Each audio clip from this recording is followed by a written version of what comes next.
Apa nih? Astagfirullah. Astagfirullahaladzim. Dan gue tidak kejedar gedor. Astagfirullahaladzim, kamu ini berdosa banget.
Singing low while I pop a bottle off of your chain swinging, clang clang, and it costs a lot. Bitch, I'm always at the guala, yeah, and you are not badass beat. Keep on going till you hit the spot. Whoa, I'm a big bag hunter with the.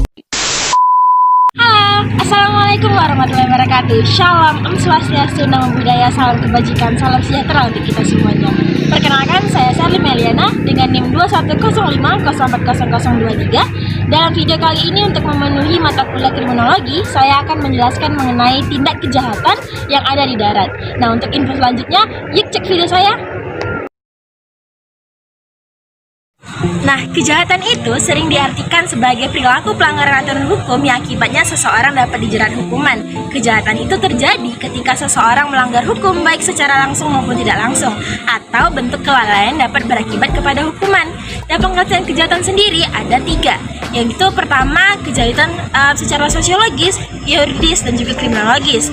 Yang pertama adalah kejahatan dalam arti sosiologis. Menurut Tompo Santoso, kejahatan sosiologis adalah kejahatan yang merupakan suatu perilaku manusia yang diciptakan oleh masyarakat. Walaupun masyarakat memiliki berbagai macam perilaku yang berbeda-beda, akan tetapi di dalamnya bagian-bagian tertentu memiliki pola yang sama.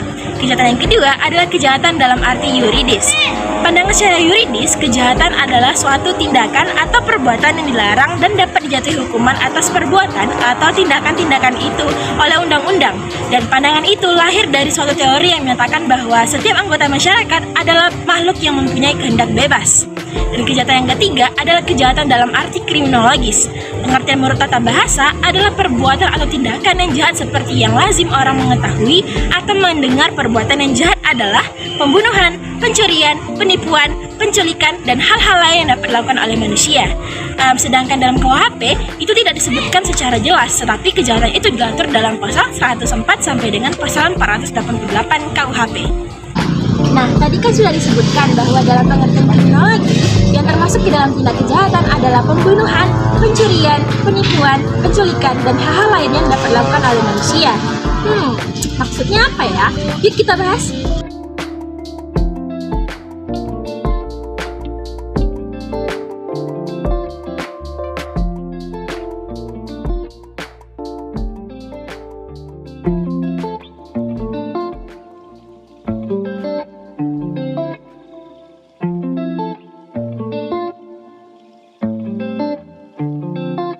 Kejahatan yang pertama adalah kejahatan pembunuhan. Tindak pidana pembunuhan di dalam KUHP itu termasuk ke dalam kejahatan nyawa. Kejahatan terhadap nyawa adalah berupa penyerangan terhadap nyawa orang lain. Dan di dalam KUHP, pembunuhan itu terdapat beberapa pasal yang mengaturnya. Dan dalam KUHP yang berlaku di Indonesia, pada buku 2 bab 19 diatur mengenai tindak pidana pembunuhan ini yang ditetapkan oleh pembentuk undang-undang mulai dari pasal 338 KUHP sampai dengan pasal 350 KUHP.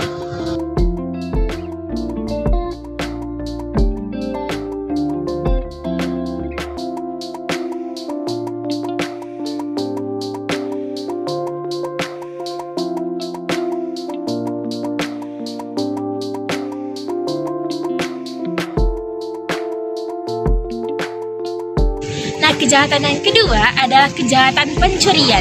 Kejahatan pencurian adalah salah satu kejahatan terhadap kepentingan individu yang merupakan kejahatan terhadap benda ataupun kekayaan. Dan hal ini termuat pada bab 22, pasal 362 sampai dengan 367 Kitab Undang-Undang Hukum Pidana.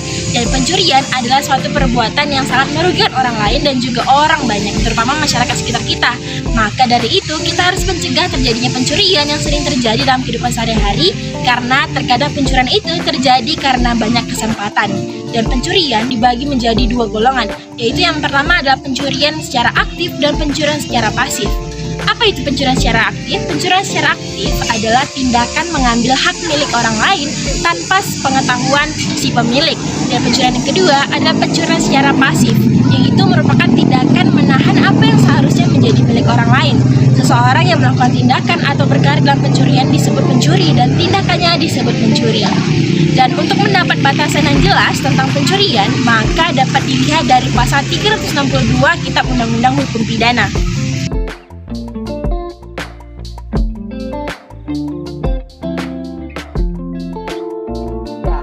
Kasus terungkap setelah ada orderan fiktif yang dicurigai oleh pihak e-commerce dan langsung dilaporkan ke polisi.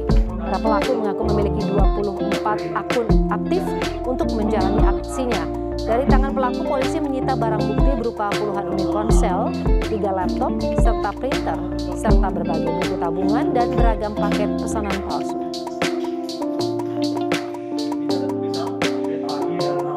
Akun yang dibuat pertama itu didaftarkan ke Tokopedia. Ya, didaftarkan di Tokopedia sebagai penjual tentunya kan. Kejahatan di darat yang ketiga yang akan saya bahas adalah kejahatan penipuan.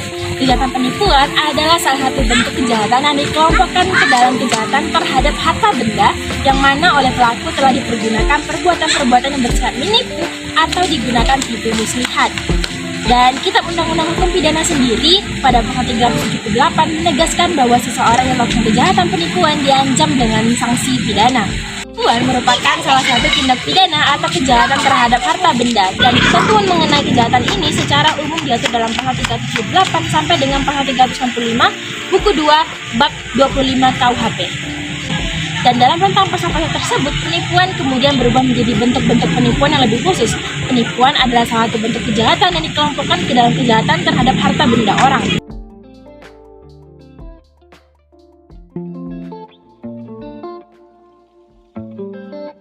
Terakhir, kejahatan di darat yang akan saya bahas adalah mengenai kejahatan penculikan. Penculikan ini merupakan tindakan yang sudah dianggap sebagai bentuk ketidakadilan, perampasan hak kebebasan atau kemerdekaan hidup seseorang.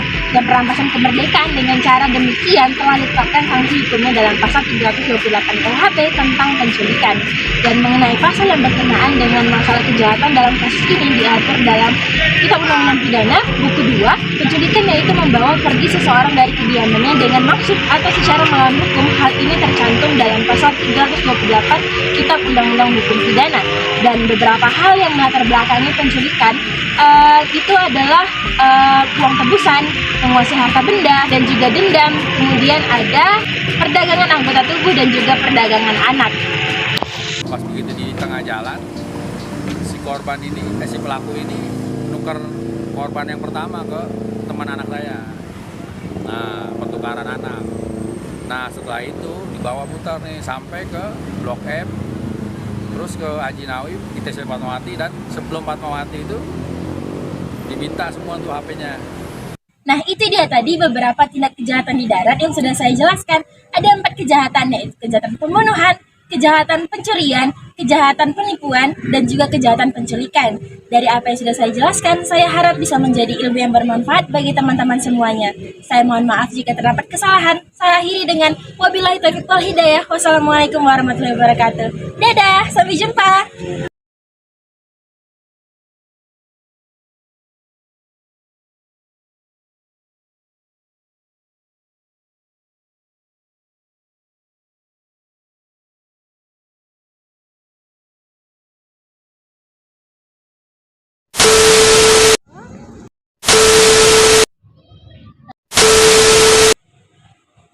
Nah, untuk kelanjutan,